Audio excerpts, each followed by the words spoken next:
Support comes from the Missouri Forest Products Association. Missouri produces wood pallets, railroad ties, white oak barrels, hardwood floors, and more. Details on the variety of products made in the state are at choosewood.com. This is St. Louis on the Air from St. Louis Public Radio. I'm Elaine Cha. The fragrance of garlic has always been a clear sign I'm home, and it's no coincidence that for many years of my youth and adult life, a Korean grandma, either one of my own or now my son's, has warmed the house with cooking and food stories to fill the belly and the heart. Now, I have not written a book about that cross-generational sharing in the kitchen, but I know someone who has. That's Vanessa Okwuraiwe. Vanessa is the author of an illustrated children's book called Jollof Rice with Grandma, and she's with us in studio to share how and why she cooked it up the way that she has. Vanessa, welcome to St. Louis on the Air. Thank you very much, Elaine. It's a pleasure to be here. Now, Jollof Rice with Grandma is a very sweet story that focuses on a little girl, Ada, and her grandmother, who's visiting from Nigeria, and they cook one of the staples of Nigerian home-cooked meals, jollof rice. What is jollof rice, Vanessa? So, Elaine, jollof rice is a very popular dish, not just in Nigeria, but in West Africa. So it's cooked by millions of people. And it's basically a dish that, it's got rice as the base, but it's cooked with tomatoes and onions and peppers and garlic and ginger and meat and chicken and plantain. So you can make it as plain or as diverse as you want it to be. Mm-hmm. But it's a party staple. It's a party staple. It's a party staple. Okay. Yeah. So I have seen people talk about very heatedly about jollof rice and how it should be made and what makes it good. What accounts for that kind of controversy? Right. I think it's similar to what we see here with the barbecue wars, right? Where this part of the country cooks better than this part of the country, but you get it mostly amongst the West Africans, specifically like a Ghanaian, someone from Ghana and someone from Nigeria, where they choose to cook it in a certain way, but Nigerians, of course, think that they cook it the best. Right. So it's how spicy is it? How tasty is it? How smoky is it? So I think that's almost typical. We see it across different cultures, and I don't think jollof rice is any different in West Africa. Yeah. Was that any part of why you wrote this story? And is this story in this book inspired by personal experience? It really is, Elaine. And what I wanted to do was tell the story that I believe not many people know about. So we hear about all kinds of foods, right? We're familiar with sushi or pasta, and they become global meals. And then I felt with a lot of the West African dishes, they're not known on the global stage. And there's so many of us living in the diaspora, but still we haven't been able to elevate our food to the degree that we see other cultures doing. And one, I wanted to change that. I also wanted to get more positive stories about West Africa and Nigeria specifically, because we tend to have a lot of the one-sided stories. Things are always going wrong. And for those children who are growing up either as Nigerian Americans or Nigerian Brits, I wanted them specifically to take pride in the positive stories, also have a more holistic idea of their origins, and for them to be able to share with their friends who didn't have those cultural backgrounds. So I wanted to be able to just tell a different narrative and in a fun way get to educate the parents, the teachers, the friends. I just had a conversation with our painter this morning. So my husband, maybe a few weeks ago, I wasn't home, I was traveling for work. My husband gave him one of my books. He has a 6-year-old, and my husband decided to just share the book with him. And he told me this morning, the painter told me this morning, that his 6-year-old really enjoyed the book, and he used to be a sous chef, and he's going to try the recipe later. That gave me joy because he's from small town Missouri, and now he'll know about jollof rice and he'll go ahead and try it. Right. Job done. Right. Right? So I mean, this book is written for children to read with their parents or with a grown-up. But as an adult, sort of given some of the things that I shared in the intro, I was struck by the makeup of this family and how the children interact with their grandparents. You know, I grew up with my grandmother living with me and my siblings, and also lived with grandparents, you know, in my adulthood. Why is this book then cooking with grandma and not with mom or mum as it's written? That was deliberate. Yes.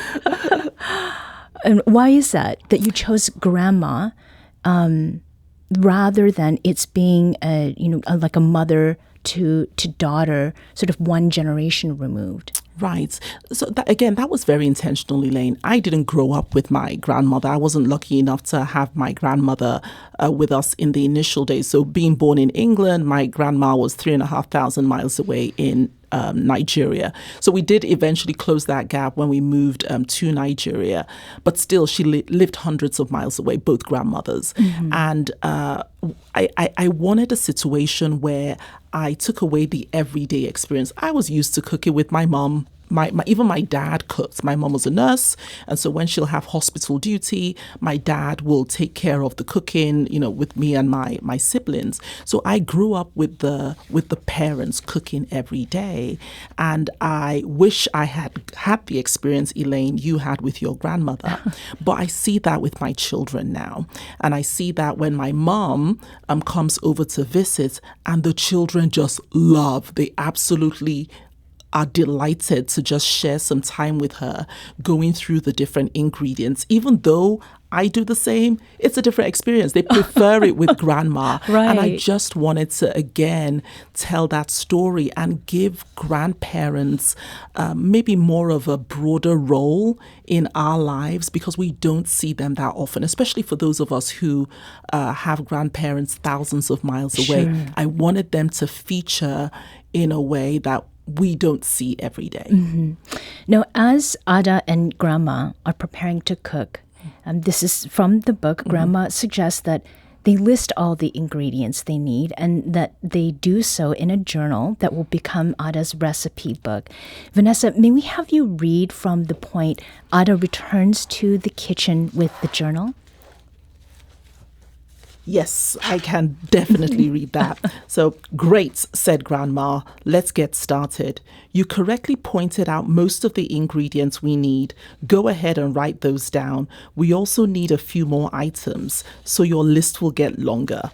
Onions, vegetable oil, bell peppers, atarodo. Grandma, is atarodo the same as Scotch bonnet, the tasty hot peppers? That's right, Ada. And finally, we'll use some beef broth. I love jollof rice, Grandma. I love cooking, Ada exclaimed. What do you like about cooking? Well, I love learning about the different ingredients. I love the smells, I like eating, and having you here is a real treat. We love spending time with you too, Ada. Thank you. It was an excerpt from your book, Jollof Rice with Grandma. Now, this is a book that is now available at a time where, from my perspective, I've been here for about 9.5 years. It seems like there are more Nigerians here, more people from the continent. I mean, what is it that you have observed over your time of living in St. Louis about Nigerian community? It's very diverse, Elaine. I think that's the biggest observation, and that's knowledge that I had. You do have people who are like me, who are coming from other countries, right? This is my third continent. But there are also people who are coming directly from Nigeria. And what I always appreciate is the diversity of Nigeria. You have over 200 different languages spoken. Over here in St. Louis, again, there are Nigerians from all parts of Nigeria speaking different languages, but because English is a common language, that kind of helps bring people together. Also, we get to share our different cultures. They're in all walks of life. You have people who are medical doctors, you have people who are nurses, accountants, engineers. You have people who own their own businesses. So it's a very diverse group of Nigerians, and I love the fact that we still maintain the cultures. So wherever you go to a Nigerian party, people just show up, right? In their outfits, people are wearing their geles, and there's still so much pride in who they are, even in St. Louis. I think it's more common to see Nigerian gatherings on the coast or in places like Maryland, DC, New York. But I think over the years, St. Louis has become more attractive to people who are coming from outside because the quality of life is, better. It's more cost effective to live here. There are opportunities here if we can get out of our own way, but there's still issues that we need to deal with in St. Louis. But there's more opportunity here. And I feel like a lot of Nigerians and other West Africans and other people from different parts of Africa are leaning into the fact that St. Louis is a great place to live. We just need to maybe share more stories about it. So I was really curious about the ingredients, and atarodo is something that you mentioned. Scotch bonnet. Is Scotch bonnet the closest thing to atarodo? And have you noticed that there's been greater availability of ingredients that are used in West Africa? Somewhat, Elaine, but what I also find and what I've learned over the years, that if you go into a lot of the Asian supermarkets, there are brilliant substitutes. So there are markets here where I can get peppers that are close to Scotch bonnet. So I actually grow them myself, which is great. So I grow them during the summer and make sure I have enough to take me through the winter. But there are a couple of markets here that focus on West African or Nigerian or African ingredients. So we go there. You've got a couple on olive, and there are also some of the Asian markets where I can get my nice substitutes. So it might not always taste the same, right? But you can get really close to it. And I think that gets at sort of a question that some people have about authenticity. And when you leave your home country, it's not that you are being inauthentic. You're working with what is available to you where you are. Another thing about the book is the illustrations. And I noticed the patterns on the dresses.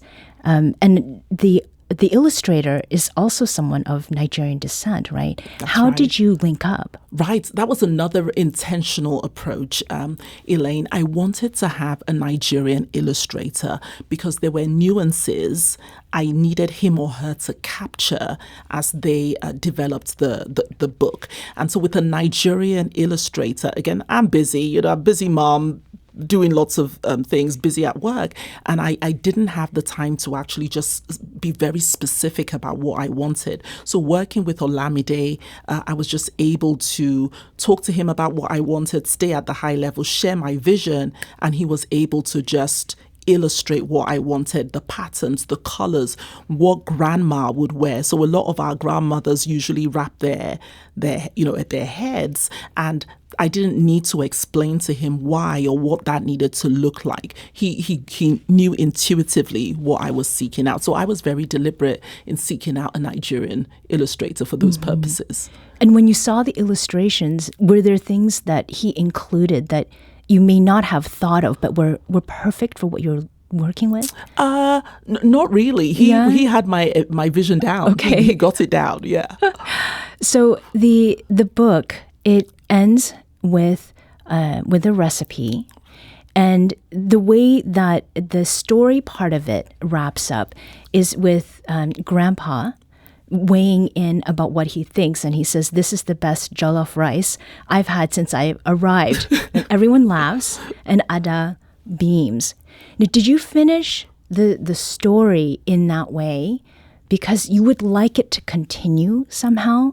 I mean, there's a recipe that comes thereafter. There's a recipe, yes. Yeah. So, Elaine, I love that question, and yes, I think there's a continuation there, but it's going to be with a different type of food, for example, because again, there's a wide variety of food that I would love to celebrate. But I was deliberate about a few things, because if you notice in the book, Dad has a role to play. Dad actually suggested that he would get the cooking started.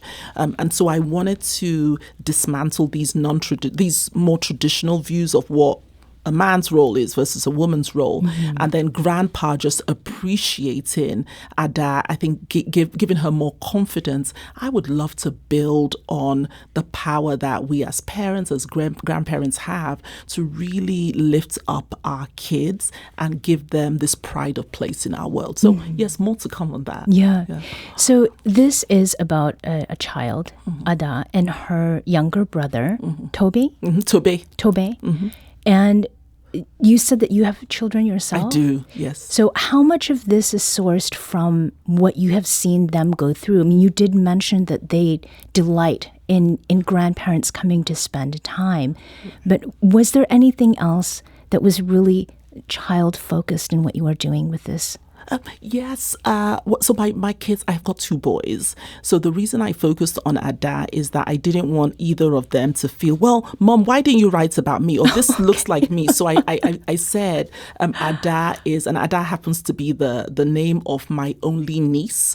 So I have all nephews and just the one niece. So my parents just have one granddaughter. So we used Ada as an amalgamation of all the kids. And so they're things that they do, asking the questions, wanting to write things down, that the eagerness, the enthusiasm, the colors, chatting in the car, all those things, my kids do every day. So I wanted to make sure I incorporated that. Vanessa Okwuraiwe is the author of the children's book, Jollof Rice with Grandma. Vanessa, thank you so much for joining us today. I appreciate it. Thank you, Elaine. This episode was produced by Maya Norfleet. Our audio engineer is Aaron Dorr. This podcast was mixed and edited by Aaron. Our executive producer is Alex Hoyer. St. Louis on the Air is a production of St. Louis Public Radio. Understanding starts here. St. Louis on the Air proudly supports local artists by using music from Life Creative Group. Do you find yourself regularly listening to episodes of St. Louis on the Air? Suggest us to a friend you think might enjoy our conversations, and leave us a review and rating on Apple Podcasts on the App Store. It's the simplest way to help people discover our show. Thank you. St. Louis Public Radio is a member-supported service of the University of Missouri St. Louis.